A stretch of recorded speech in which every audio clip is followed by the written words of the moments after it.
Olá, tudo bem? Meu nome é Fernando, eu estou novamente aqui com você, como prometi, para trazer-lhe hoje o primeiro evento da Kairos Motivação e Desempenho. Esse evento, que é um evento via internet, traz a reflexão sobre a postura das equipes que conseguem lograr êxito naquilo que constroem rumo aos objetivos propostos. E nós estamos fazendo isso para que você possa não apenas receber princípios, mas aplicá-los no seu contexto, seja na família, seja no ambiente empresarial, comercial, industrial, seja no trabalho, seja na igreja, onde quer que você aplique esses princípios, certamente você os verá exitosos, porque são princípios universais e que vêm do próprio Deus para o nosso coração. Mas nós vamos refletir sobre coisas muito intensas e muito especiais no tocante a relacionamentos interpessoais. Eu, em 2000, escrevi um livro chamado Quanto Custa Vencer e depois disso transformamos em um DVD. Esse DVD que aí está, que é um DVD que também trabalha dentro das temáticas propostas neste livro. E transformados os tópicos em vídeos, eu os compartilharei aqui para que você possa, nos eventos Kairos, também estar se aproveitando dos conceitos que aí estão nesses vídeos que estão e fazem parte desse DVD. Gostaria também de dizer-lhe que a relevância disso está exatamente na construção do êxito que todos pretendemos individualmente e que só podem ser alcançados de maneira continuativa se desenvolvidos na perspectiva do todo, das equipes de trabalho, das equipes que logram êxito juntas na construção das suas expectativas. Eu gostaria de iniciar perguntando, à luz de um texto que li, de que lado você está? Por exemplo, ao sair de uma reunião de diretoria, Sérgio liga para Cláudio, um dos gerentes, e pede para que compareça imediatamente à sua sala. Ao chegar, Cláudio bate na porta e ouve: "Entra." E em seguida: "Senta aí." "De que lado você está?" perguntou Sérgio a Cláudio. "Posso saber o motivo da pergunta?" indaga Cláudio. "Acabo de sair da reunião da diretoria, onde fui informado que você assumiu o erro, ou assumiu que o erro no atraso da entrega ao nosso principal cliente foi da nossa área. Então deixe-me perguntar novamente, de que lado você está?" Cláudio olhou calmamente nos olhos de Sérgio e respondeu: "Sérgio, desculpe, mas eu estou do lado interessado em construir o melhor resultado para a empresa, para os clientes, para os funcionários. O erro efetivamente partiu da nossa área e precisamos aprender com ele para que não aconteça novamente. Ao assumi-lo, podemos conversar sobre ele, discutir sobre as maneiras de evitá-lo e também contar com a compreensão e apoio do próprio cliente e de todas as outras áreas envolvidas neste processo. Existe algum outro lado do qual eu deveria estar?" Sérgio cerrou os lábios, consentiu com a cabeça e disse: "De fato, não. Você está do lado certo. Obrigado." Por mais incrível que possa parecer, em pleno século XXI, na era da informação, no mercado globalizado, hostil e competitivo, muitos líderes ainda não perceberam que, em uma organização, quando um perde, todos perdem. E quando um ganha, todos ganham. Ainda não se deram conta de que não existe problema seu ou problema meu, e sim problema nosso. Líderes que competem com as demais áreas da organização quando deveriam ser os principais responsáveis por estabelecer maior aproximação e colaboração entre elas. Gestores que não conseguem enxergar além do seu próprio ego, do seu próprio umbigo, transformando conflitos em confrontos, priorizando o individualismo à individualidade. Segundo dados de pesquisa recente, são necessários 4 trabalhadores brasileiros para atingir a mesma produtividade de um norte-americano. E boa parte desse resultado está ligada à falta de bom senso de muitos líderes que incentivam a competição entre áreas nas organizações. A principal atividade de uma organização, em qualquer ramo de atividade, é relacionamento.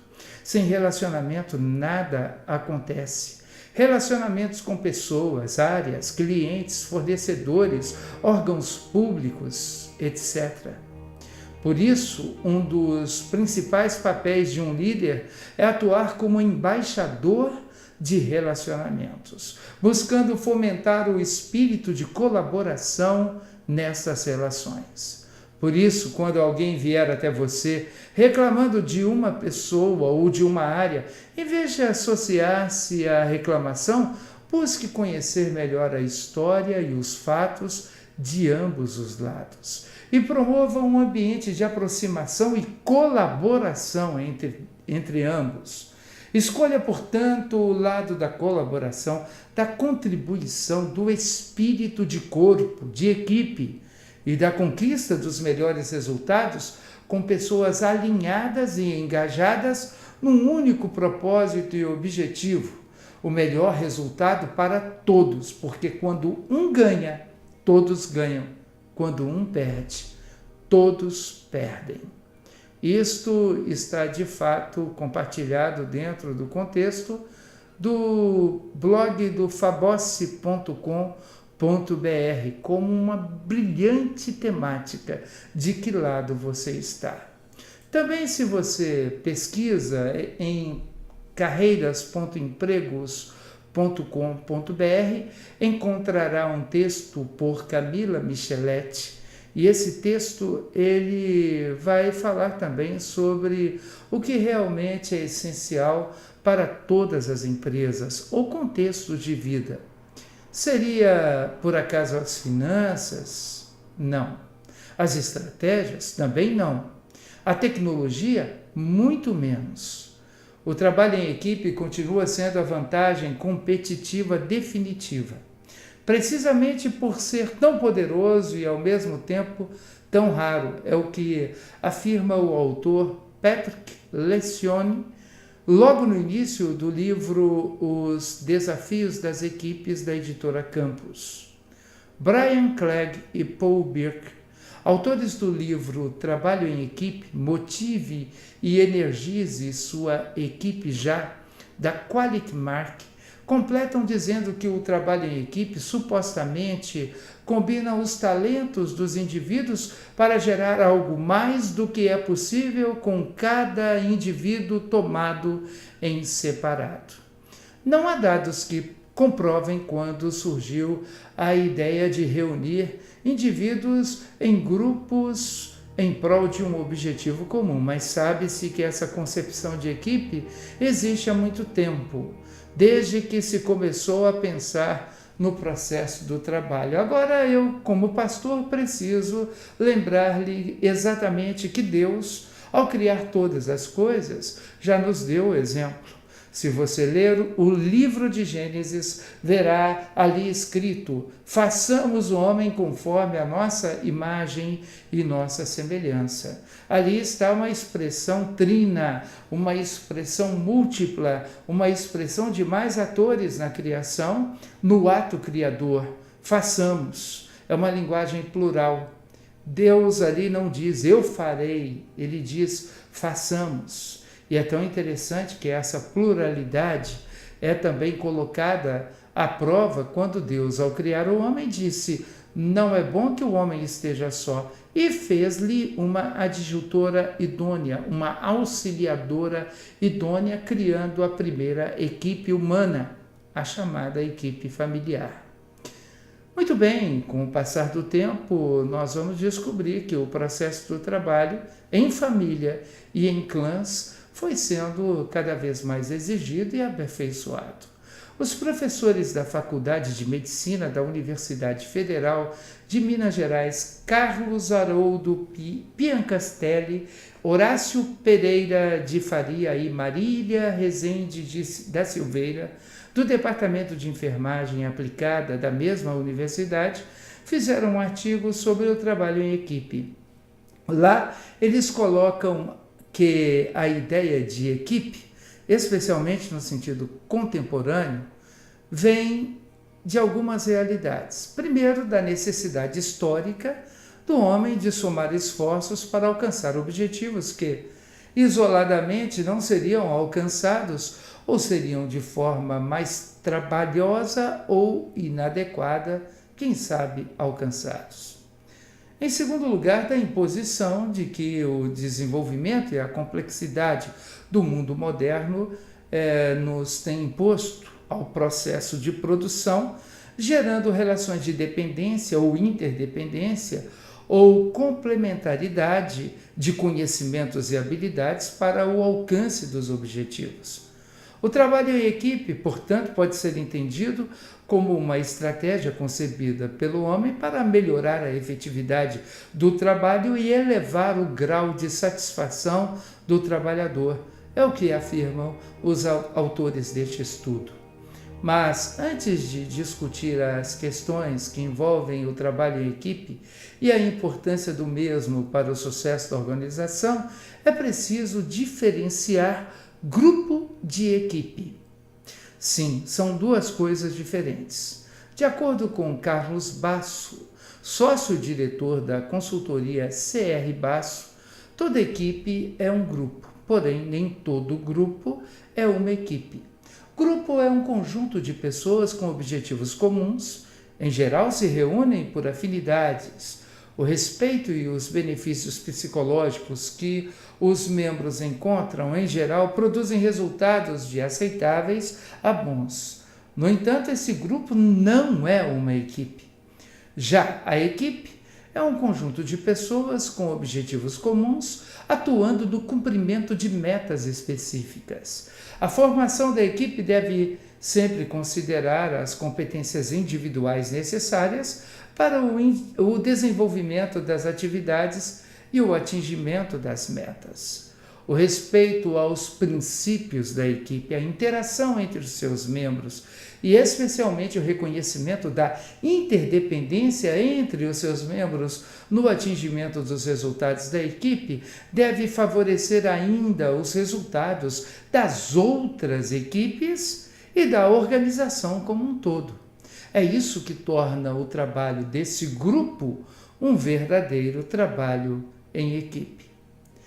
Foi pedido a Suzy Fleury, psicóloga e consultora empresarial e esportiva, para exemplificar essa diferença. E ela o fez com maestria, dizendo da seguinte maneira: grupos são todas as pessoas que vão ao cinema para assistir o mesmo filme. Assistir ao filme é o objetivo. Já a equipe está no elenco do filme. Todos trabalham juntos para atingir uma meta específica, que é fazer um bom trabalho, um bom filme. Fazer com que todas as pessoas da organização caminhem em uma mesma direção não é tão difícil quanto parece. É necessário muita estratégia, objetivos definidos, comunicação eficaz, feedbacks constantes e lideranças compartilhadas.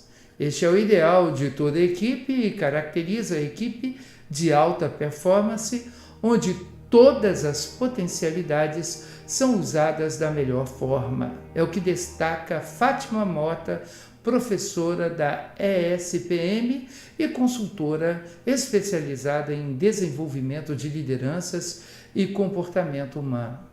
Mas, infelizmente, muitas empresas amargam casos de insucesso com suas equipes de trabalho. Os objetivos finais não são alcançados, todos se sentem entediados e, no fim, contribuem pouco para a organização. Segundo pesquisas da empresa de consultoria em recursos humanos RAI, somente 25% das experiências com trabalho em equipe são bem-sucedidas. E mais, quando dão certo, os resultados tendem a desaparecer rapidamente. Então, qual será a justificativa para esse quadro conflitante? O consultor Paulo Araújo, em um artigo escrito para o jornal Profissional e Negócios, parceiro de conteúdo do empregos.com.br, afirmou: talvez o fato de não, raras vezes, valorizarmos técnicas de trabalho em equipes aclamadas em outros países, esquecendo de avaliar sobre como adaptá-las, adequá-las, contextualizá-las para a nossa cultura regional, nosso jeito de ser e viver, nossos valores e crenças, possa explicar o porquê dessas não adequações e do não êxito. Precisamos aprender a trabalhar em equipe, maximizar o potencial de cada pessoa, aprender a viver com as diferenças e extrair o melhor da diversidade que existe dentro de cada organização. É preciso entender que trabalhando em equipe temos mais chances reais de superar os nossos limites. Para reverter esse quadro, pedimos aos especialistas ouvidos pelo empregos.com.br para que listassem algumas dicas do que precisa ser feito para uma equipe eficaz ou para uma equipe realmente lograr êxito. E aqui estão algumas destas sugestões. Primeiro, defina claramente a missão, os valores da empresa, as metas e objetivos da equipe. Todos têm que saber qual o objetivo do trabalho para que o esforço seja feito na mesma direção. Cada pessoa tem que estar ligada ao significado maior do trabalho, que é o objetivo que foi definido, e ver o mesmo como um desafio. A comunicação clara é fundamental para alcançar esse objetivo. Melhor errar pelo excesso de comunicação do que pela falta dela. Em segundo lugar, respeite a individualidade. Estimule a diversidade da equipe. Equipes são formadas de pessoas que têm histórias de vida, conhecimentos e experiências bem diferentes. É papel do líder aceitar e estimular essas diferenças, fazendo com que cada um dê o seu melhor. No time de futebol, por exemplo, cada jogador tem um talento que difere dos demais. Assim deve ser na equipe de trabalho, sempre todos tendo como alvo o mesmo gol. Em terceiro lugar, estabeleça os papéis. Se os integrantes da equipe não sabem qual a função ou o papel a desempenhar, dificilmente vão poder atingir o objetivo comum. Pode ser necessário treinar as pessoas. É papel do líder identificar se existe ou não a necessidade deste treinamento. Outra coisa a fazer, motive e reconheça os talentos. Com o tempo, é natural que a equipe perca o entusiasmo do começo. É preciso evitar que uns poucos trabalhem e todos os outros fiquem olhando, como acontecia muitas vezes nos trabalhos do tempo de colégio. É fundamental saber o que cada membro está fazendo de valor e reconhecer a performance de cada integrante. Não permita, no entanto, que alguém solte a máxima: eu já fiz a minha parte. Outra coisa a fazer é aprender a lidar com conflitos. Em um grupo é inevitável que haja entrechoques de opiniões, personalidades e estilos.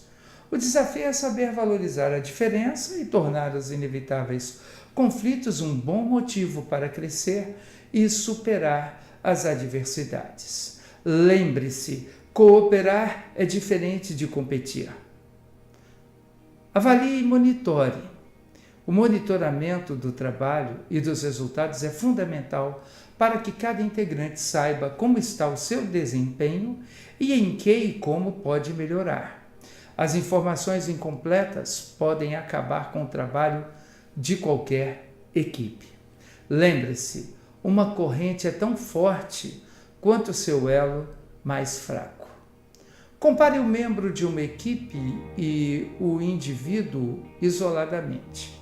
Você pode me dizer qual deles veria com mais frequência em seu relatório de desempenho, questionam os autores de trabalho em equipe, motive e energize sua equipe já da Quality Mark.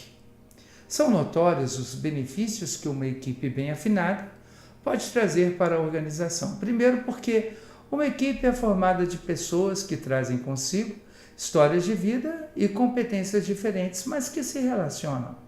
Um é bom em analisar relatórios, outro fala muito bem em público e o terceiro tem uma boa capacidade para detectar e resolver problemas. Estas são algumas das nuances, das características que, somadas, podem formar uma equipe coesa e eficiente. A interação entre os pares e o potencial de cada indivíduo ficam ainda maiores quando utilizados em uma equipe. No time, todos são responsáveis mutuamente pelo resultado, diferente de quando se trabalha sozinho.